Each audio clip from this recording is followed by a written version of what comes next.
Shalom, shalom à tous les enfants de Dieu. Paix et grâce sur chacun d'entre vous dans le nom puissant et glorieux de notre Seigneur et Sauveur de gloire Jésus-Christ.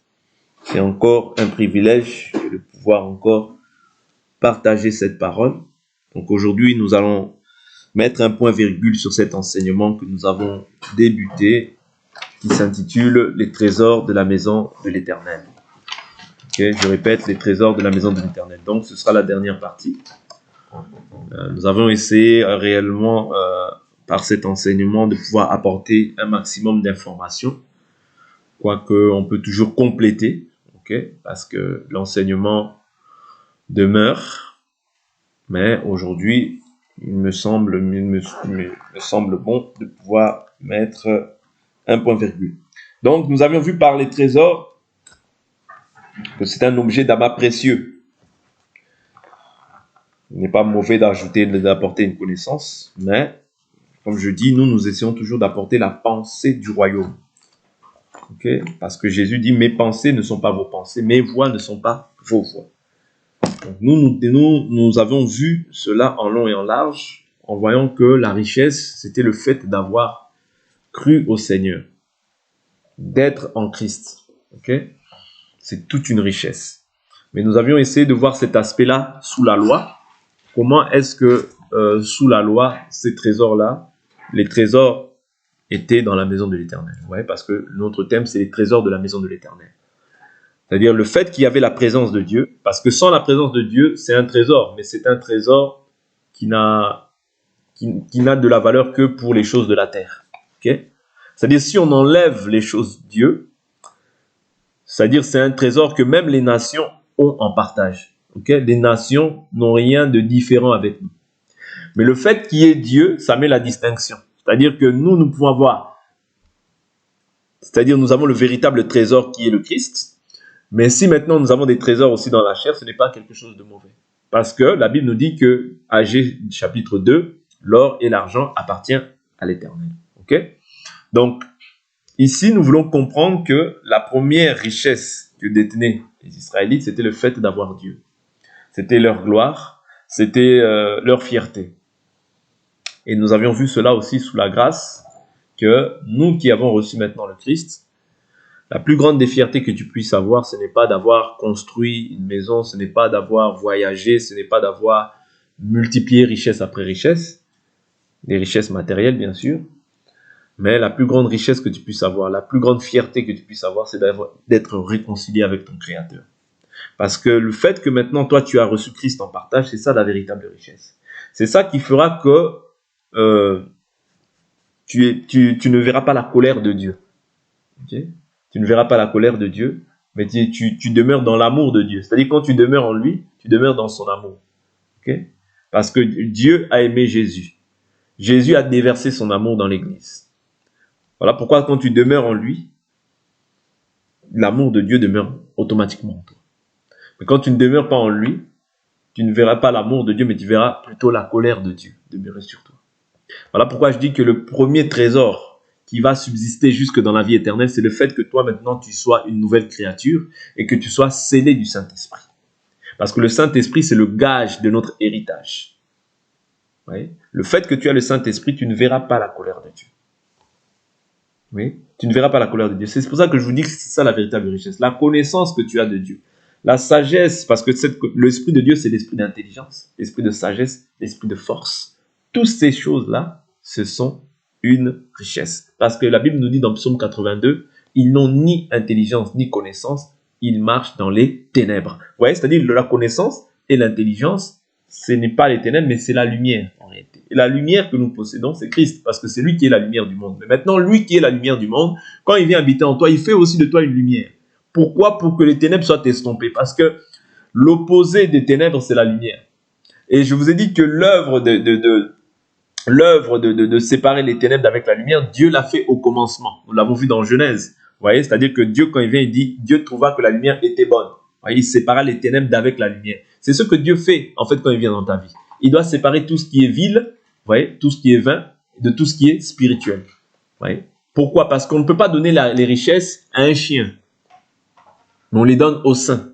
Ouais, parce que les saints, c'est ceux qui peuvent conserver en fait les trésors de la maison de l'Éternel. Mais si on les donne aux chiens, les chiens vont les dilapider. Matthieu chapitre 7. Matthieu chapitre 7. Comme je dis là, on fait vraiment un résumé de tout. Et on va clôturer aujourd'hui quant à ce qui concerne ce thème. Matthieu chapitre 7, verset 6. Ne donnez pas ce qui est sain aux chiens. Et ne jetez pas vos perles devant les pourceaux. Qui sont les pourceaux? Ouais. C'est les porcs. Ok? C'est les porcs. Or, les porcs sont symbolisés en fait par... C'est un animal impur sous la loi. Ok? Mais pas sous la grâce. Parce que sous la grâce, Jésus déclare tous les aliments purs. Mais c'est-à-dire, il faisait en fait rapport aux nations qui étaient impures. Ok? Mais nous, au jour d'aujourd'hui, qui sommes entrés en fait dans la nouvelle alliance en Christ Jésus, parce que Dieu déclarait déjà par avance qu'il devrait justifier en fait les païens par la foi. Ok? Dieu avait déclaré ces choses-là bien avant. Ok? C'est-à-dire que du fait que nous avons été justifiés, ça veut dire que nous avons maintenant eu accès. Nous bénéficions aussi, nous, des richesses. C'est-à-dire les richesses qui étaient pour Israël sont... C'est-à-dire Dieu s'est tourné vers l'Église, vers les nations aussi, pour qu'eux aussi puissent maintenant être incorporés, greffés à l'olivier franc, car nous, par notre nature, nous étions oliviers sauvages. Nous n'avions pas accès à ces richesses. Mais au jour d'aujourd'hui, tu as la connaissance de Dieu. Toi qui hier adorais les faux dieux, toi qui hier étais voué à la prostitution, toi qui hier étais adoratrice de l'argent, ouais, toi qui hier étais adorateur de l'argent, toi qui hier étais un fornicateur, toi qui hier tu marchais comme un impudique, un débauché, ouais. Toutes ces choses, c'était une richesse injuste. Ce sont des richesses injustes. Ok? Mais nous maintenant, c'est-à-dire nous ne mettons plus notre foi sur les richesses injustes ni sur les richesses incertaines. Mais nous mettons notre richesse, c'est-à-dire nous plaçons notre confiance, notre foi, notre richesse, nous nous en réjouissons parce que nous avons la richesse que nous avons, c'est une richesse qui va subsister jusque dans la vie éternelle et c'est le Saint-Esprit qui a la possibilité même d'appeler ce qui n'existe pas. Parce que le Saint-Esprit a la possibilité d'appeler à l'existence ce qui n'existe pas. Car il est celui qui dit et la chose arrive. Il est celui qui ordonne et la chose existe. Et je vous ai dit que quand ton âme prospère, Dieu peut même appeler des choses à l'existence qui n'existent pas. Parce que le rôle maintenant de cette richesse que toi tu as reçue, ce trésor que tu as reçu, c'est que maintenant ce trésor se multiplie. Ok? C'est-à-dire il doit y avoir maintenant multiplication. Comment est-ce que la chose va se multiplier? C'est plus, la Bible nous dit, celui qui est saint, qui fasse quoi? Qui se sanctifie davantage. Se sanctifier davantage, je vous ai dit que c'est tout un exercice. C'est ce qu'on appelle l'exercice de la piété. C'est-à-dire l'observation des règles. Plus tu te sanctifies, plus en fait tu augmentes les trésors. Parce que ta connaissance va augmenter. La sagesse va augmenter. Vous voyez? Les ténèbres vont s'éloigner davantage de toi. Vous comprenez? C'est-à-dire que tu augmentes les richesses. Tu amasses des trésors pour le ciel. N'oubliez pas ces choses-là. Ouais, parce que maintenant, moi, je vous ai toujours dit qu'il y a quelqu'un qui envie cela. Pourquoi? Parce que lui, il est privé, condamné de cela. Mais il est en colère. Il est descendu avec une grande colère, sachant qu'il lui reste peu de temps. La chose qu'il cherche à faire maintenant, c'est de te dépouiller de tes richesses. Parce que si lui te dépouille de tes richesses, c'est fini. C'est-à-dire que toi aussi, tu auras part, en fait, à la condamnation que lui a.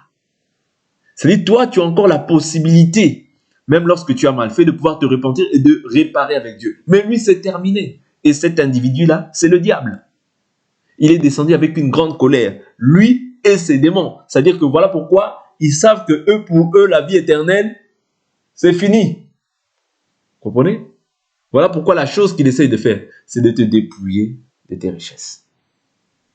Les richesses, c'est-à-dire que tu as maintenant dans le Seigneur. Voilà pourquoi il essaye maintenant de te ramener en fait dans les choses que tu avais vomies.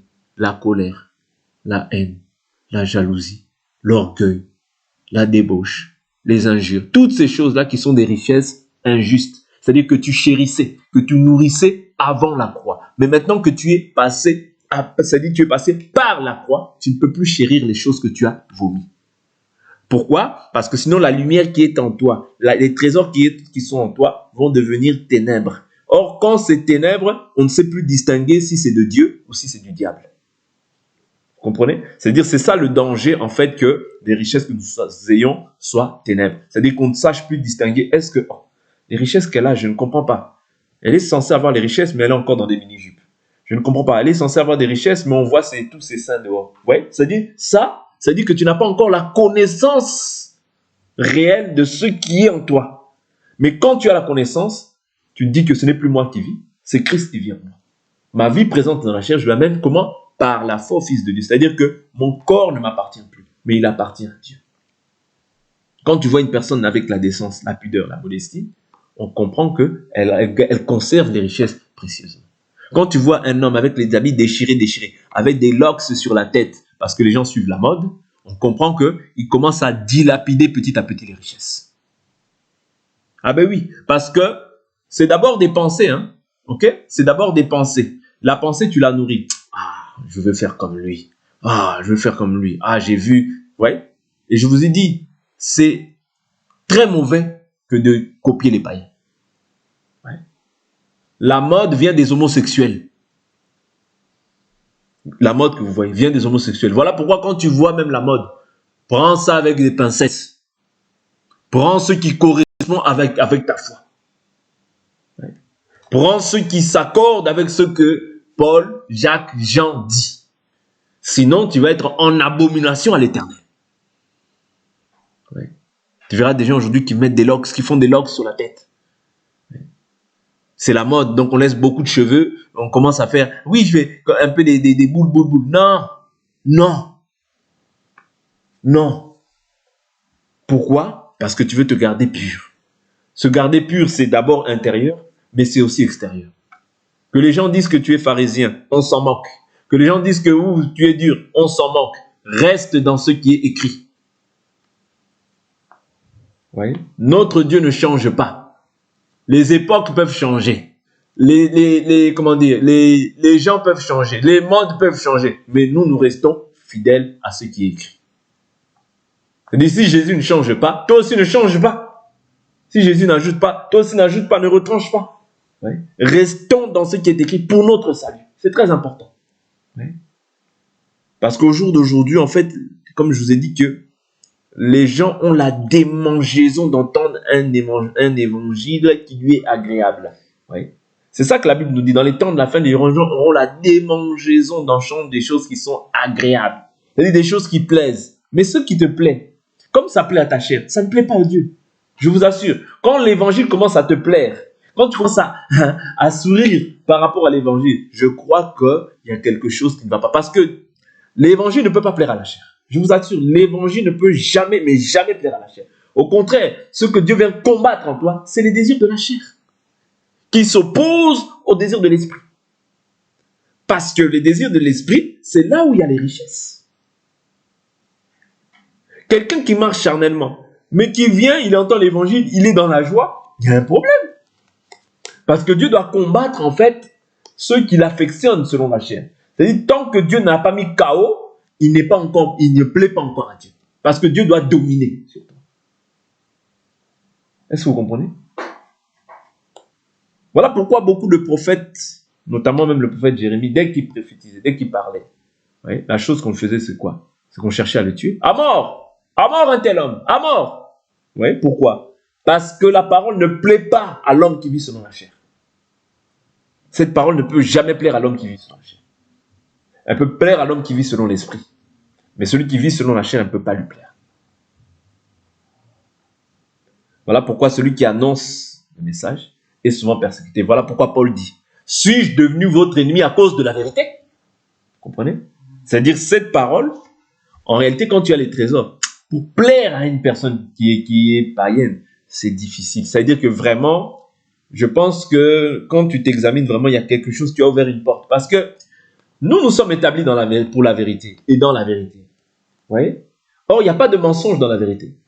Est-ce que vous comprenez? Il n'y a pas de mensonge dans la vérité. Ça veut dire que quand je parle avec quelqu'un, vous voyez, il doit savoir que je suis de la vérité. Il doit savoir que même si il me dit quelque chose, moi, je chercherai toujours à lui dire la vérité.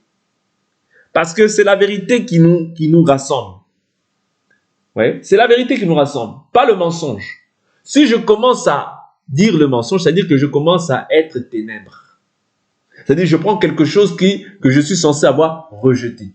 Bien que l'amour dise, dites la vérité, chacun avec amour. Mais même si tu dis la vérité avec le plus grand amour, sache que celui qui vit selon la chair, il va toujours s'opposer. C'est-à-dire, ce n'est pas le fait que tu dises ça avec une voix mielleuse, mais c'est simplement le fait que tu dises la vérité, que tu as touché à ceux qui le blessent, sache que tu deviens ennemi. Voilà pourquoi la Bible nous dit que l'homme aura pour ennemi les gens de sa maison. Dans les temps de la fin, les gens seront ennemis des gens de bien.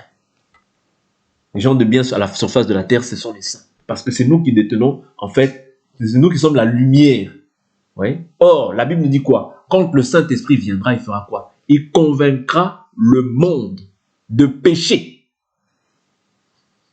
Est-ce que vous comprenez? Le monde, pas l'Église. Parce que l'Église est dans le monde, mais n'est pas de ce monde. C'est-à-dire, il convaincra le monde. Voilà pourquoi, quand les gens vivent dans le péché, je ne peux pas commencer à me complaire avec eux. Ah, tu sais, j'ai couché avec mon ami. Tu n'es pas marié, tu couches avec ton ami, c'est de l'impudicité. Comment tu dis ça à quelqu'un, la personne va se plaire avec toi? Est-ce que vous comprenez un peu? Pourquoi? Parce que tu es lumière. Tu veux conserver cette lumière. Et je vous dis toujours qu'il y a des conversations qui peuvent souiller nos pensées.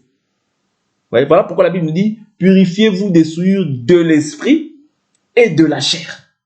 C'est-à-dire, ce que tu entends peut souiller aussi ta pensée. Parce que toi aussi, maintenant, tu peux avoir le désir d'avoir cette pensée-là qui monte dans ton cœur. Commencez à écouter les conversations et dire, ah oui, moi je suis avec mon copain, moi je fais ceci avec mon copain, je fais ceci avec mon copain, si tu connais. Demain, ce sera toi qui feras ça. Pourquoi? Parce que tu ne veilles pas à ta vie. Tu ne veilles pas à ce que tu entends, parce que c'est une semence. Et la semence, la chose qu'elle cherche, c'est trouver une terre. Quand elle trouve une terre qui est disponible, elle va germer. Cette semence-là même que tu as reçue va germer. Quand elle va germer, elle va maintenant produire son fruit. Soit le fruit qui mène à la vie, soit du fruit qui mène à la mort. Ne vous trompez pas. Il n'y a pas trois choses, non. C'est soit du fruit qui mène à la vie, soit du fruit qui mène à la mort. Les trésors que tu as ne peuvent pas s'associer avec les choses qui sont ténébreuses. Non. Non. Est-ce que vous comprenez? C'est très important. Quand la maison est bien bâtie, ok? Lorsque les païens, prenons cette écriture, je n'avais pas décidé de la partager, mais Dieu permet que je parle de ça. Allons-y. Allons-y. Je laisse le Seigneur faire son œuvre. On ne bâtit jamais avec les païens.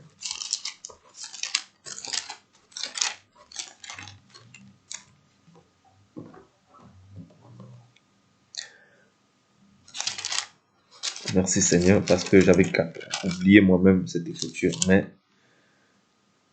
je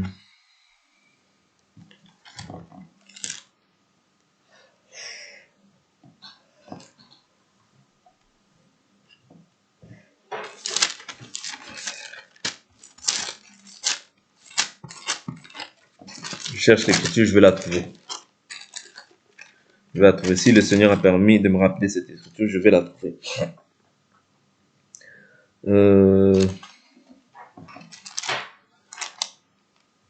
Appris que nous rebâtissions la muraille, il fut en colère, très de son cas, et vit, sacrifont-ils, bien notre Dieu, car nous sommes méprisés, faire tomber. Si c'est pas Néhémie, c'est Esdras. Si c'est pas Néhémie, c'est Esdras.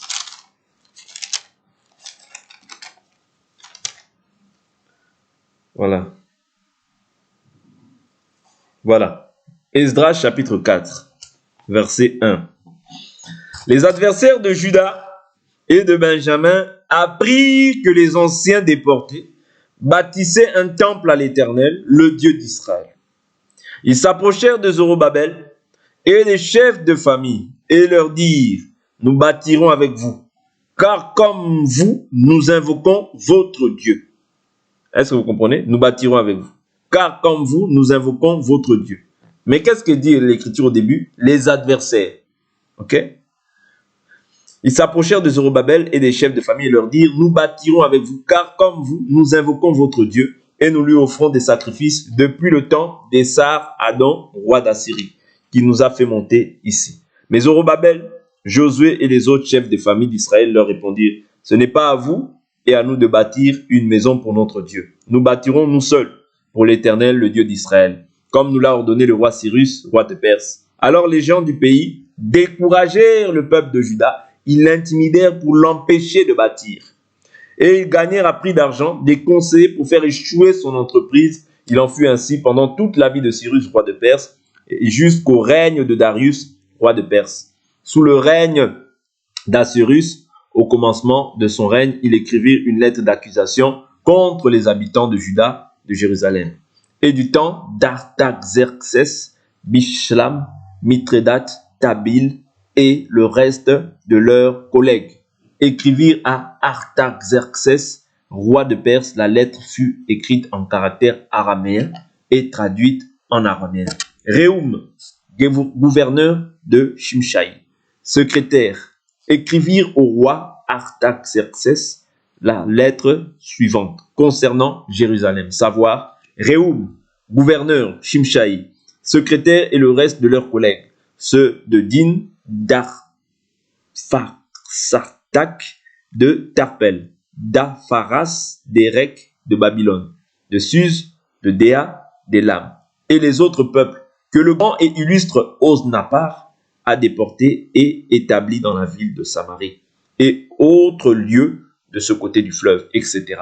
C'est ici la copie de la lettre qu'ils envoyèrent au roi Artaxerxès, des serviteurs, les gens de ce côté du fleuve, etc. Que le roi sache que les Juifs partis de chez toi et arrivés parmi nous à Jérusalem rebâtissent la ville rebelle. Ok? C'est-à-dire ça, c'était des accusations que les adversaires d'Israël en fait portaient vers eux. Mais ces mêmes accusateurs-là voulaient bâtir avec eux, tout en les accusant. C'est-à-dire que quand ils venaient, ils ne venaient pas avec des intentions pures, ils venaient avec des intentions de faire échouer le projet. Parce que je vous dis toujours que quand la maison est rebâtie, les trésors sont mis en place, tout est mis en place, c'est fini, les adversaires n'ont plus la force, c'est-à-dire ils perdent leur force. Ouais, ils perdent leur force. Parce que maintenant, c'est-à-dire Dieu a restauré toutes choses. Et je vous dis toujours que bien que tu peux être détruit, je vous dis toujours que notre Dieu nous dit, lorsqu'il afflige, il a aussi compassion selon sa grande miséricorde. Voilà pourquoi je te dis que s'il arrivait, j'ai bien dit s'il arrivait, je n'encourage personne à agir ainsi. S'il arrivait que tu aies dilapidé les trésors, c'est-à-dire que tu aies perdu la vie de sanctification, perdu la vie de prière, relève-toi. Relève-toi. Il y a de l'espérance pour ceux qui croient au nom de Jésus. Vous voyez? Rien n'est fini. Tant que tu as le souffle de vie, Dieu est capable de pouvoir restaurer, relever la personne même qui était abattue, détruite au plus profond d'elle, qui est tombée en fait dans des péchés, qui est tombée dans des choses. Dieu a la capacité de pouvoir restaurer. Et ce que Dieu veut, ce n'est pas la mort du méchant, mais il veut que le méchant se repente afin qu'il ait la vie. Parce que la Bible nous dit, si le juste se détourne de sa justice, tous les actes de justice qu'il aura posés ne lui servira de rien. Ouais.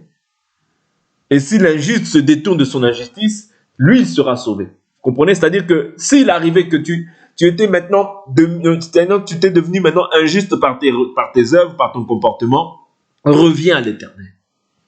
Reviens à l'Éternel qui restaurera. C'est-à-dire bien que les brèches étaient détruites, mais Dieu a suscité des serviteurs pour pouvoir rebâtir. Parce que Dieu ne veut pas que nous puissions nous éloigner. La volonté parfaite de Dieu, c'est que tous les hommes soient sauvés, qu'ils parviennent à la connaissance de la vérité. Mais malgré ça, il y a certains hommes qui vont rester endurcis et incrédules. Mais nous, notre part, c'est de toujours apporter ce message d'édification, ce message d'encouragement, afin que ceux qui étaient à terre, ceux qui étaient affaiblis, ceux qui étaient détruits puissent se relever, ceux qui se sont livrés, qui se sont conformés, qui puissent revenir, parce que notre Dieu a aussi compassion. Il est riche en bonté, lent à la colère. Et lorsqu'il afflige, il a aussi compassion selon sa grande miséricorde. Oui. C'est-à-dire là, il y avait les accusateurs qui se sont levés. Et l'accusateur de nos frères, nous savons que c'est le diable. Peut-être que si ce n'était pas le diable physiquement, mais ce sont en fait des personnes qui sont animées par l'esprit du diable qui viennent accuser. Vous comprenez? C'est-à-dire que nous ici, nous ne venons pas accuser, nous ne venons pas détruire qui que ce soit, encore loin de là nos frères, mais nous venons simplement encourager afin que chacun d'entre nous puisse garder en fait le bon dépôt qu'il a reçu jusqu'à la fin. C'est ça l'objectif de l'évangile. L'évangile, tu dois le garder dans la pureté. Voilà pourquoi nous martelons en fait sur la sanctification. Parce que ce que Dieu veut, ce que Dieu agrée d'abord, c'est un culte qui lui soit rendu, qui soit d'abord saint. Saint. Or, c'est-à-dire si tu n'es pas saint, tout ce que tu vas faire derrière, cela ne sert absolument à rien. C'est-à-dire, d'abord, Dieu agrée la sainteté, la pureté. C'est-à-dire, c'est la séparation de ce qui est ténébreux et de ce qui est lumière. N'appelle pas le mal bien, ni le bien mal. Parce que quand tu appelles le mal bien, c'est-à-dire la colère de Dieu, tu attires la colère de Dieu sur ta vie. Le mal restera le mal, le bien restera le bien. Les ténèbres resteront les ténèbres, la lumière restera la lumière. Vous comprenez? C'est très important. Et ne te conforme pas.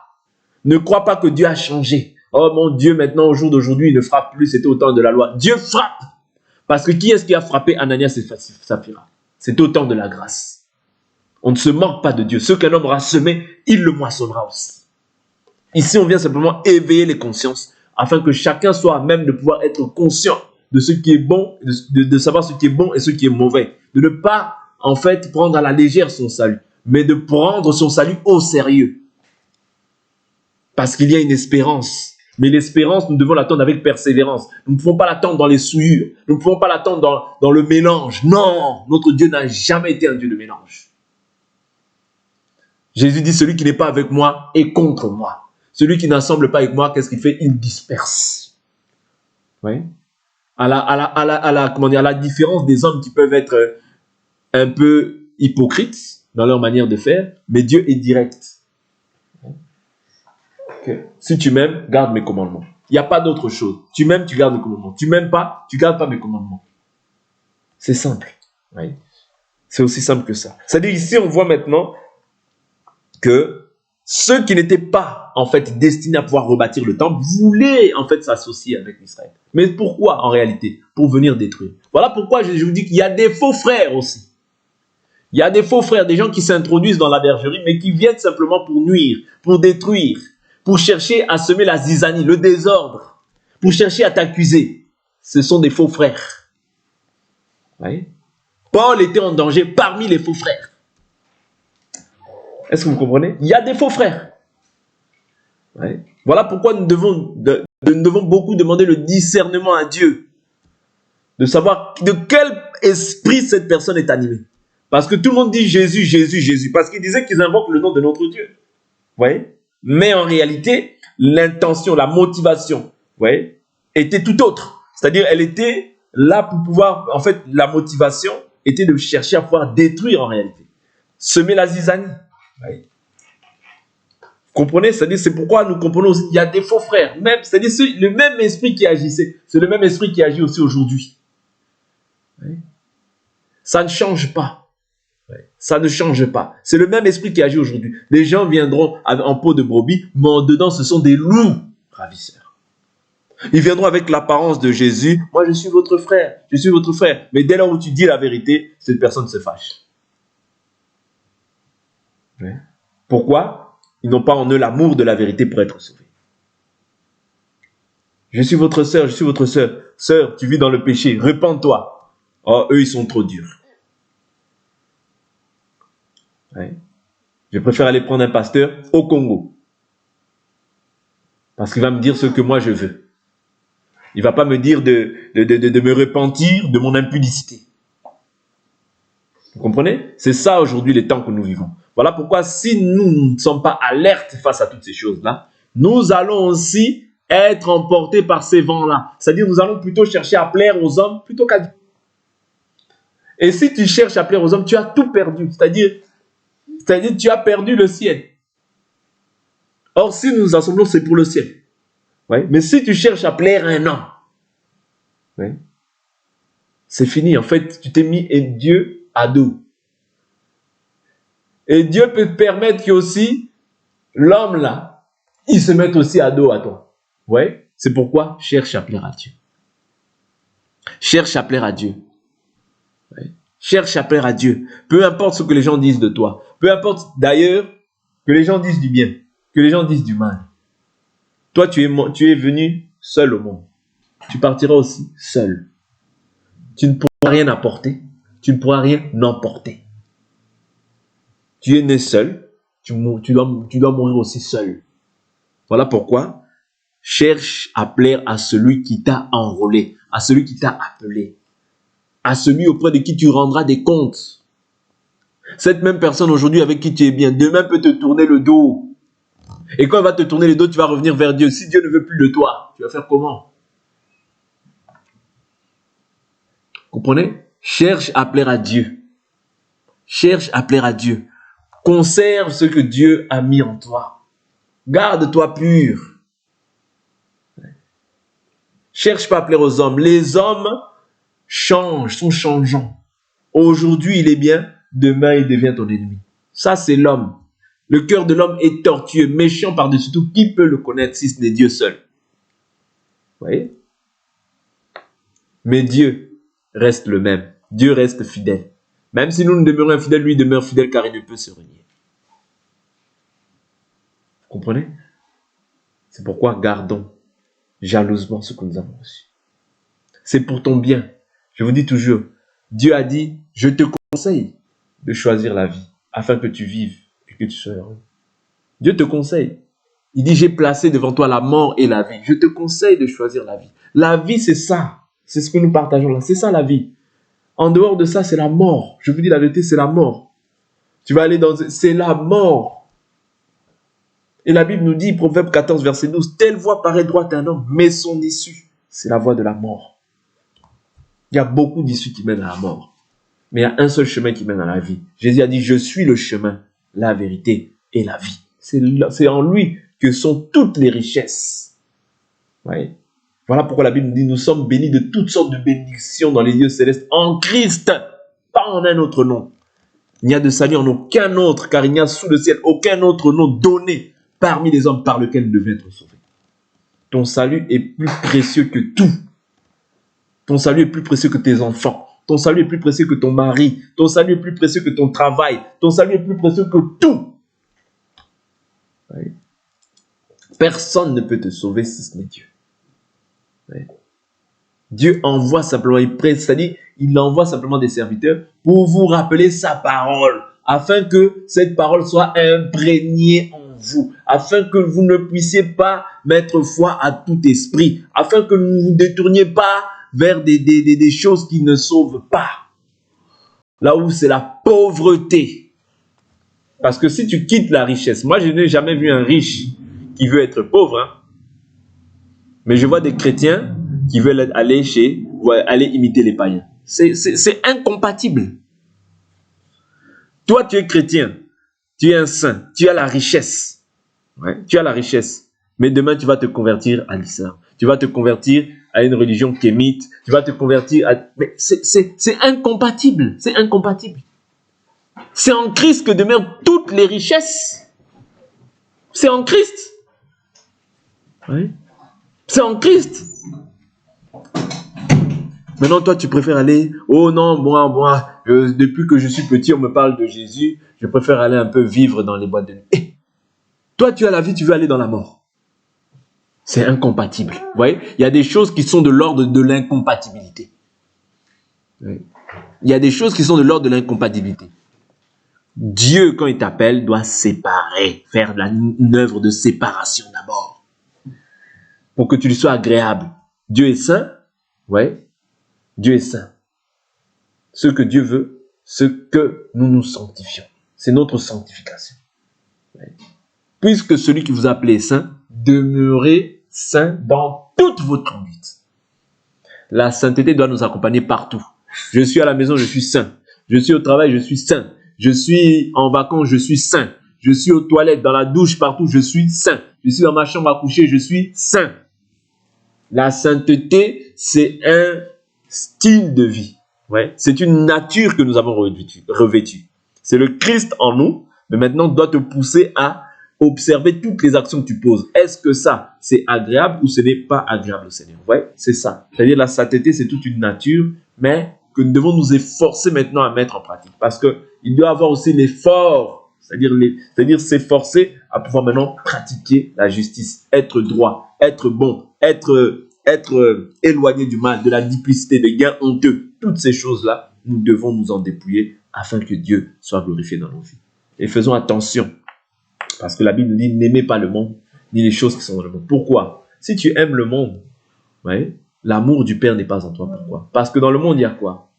Il y a la corruption. Dans le monde, il y a quoi? Il y a le mensonge. Dans le monde, il y a quoi? Il y a la haine. Dans le monde, il y a quoi? il y a le vol, il y a tout ce qui est mauvais en réalité réside dans le monde. Réside dans ta chair, mais dans le monde aussi. Ouais, parce que toi encore, tu as la possibilité, tu as le Saint-Esprit. Mais ceux qui sont dans le monde n'ont pas le Saint-Esprit. Voilà pourquoi l'influence qu'ils vont avoir envers toi sera forcément une influence négative. Voilà pourquoi je ne dis pas qu'il faut haïr les gens. C'est pas ce que je dis. Mais je dis que toi, tu dois rester lumière. Garder la lumière qui est en toi, parce que c'est ça le trésor qui te permettra de voir le ciel. Que Dieu soit glorifié. Pour aujourd'hui, on s'arrête là. On s'arrête aussi là pour cet enseignement. Et nous allons prier par la grâce de Dieu.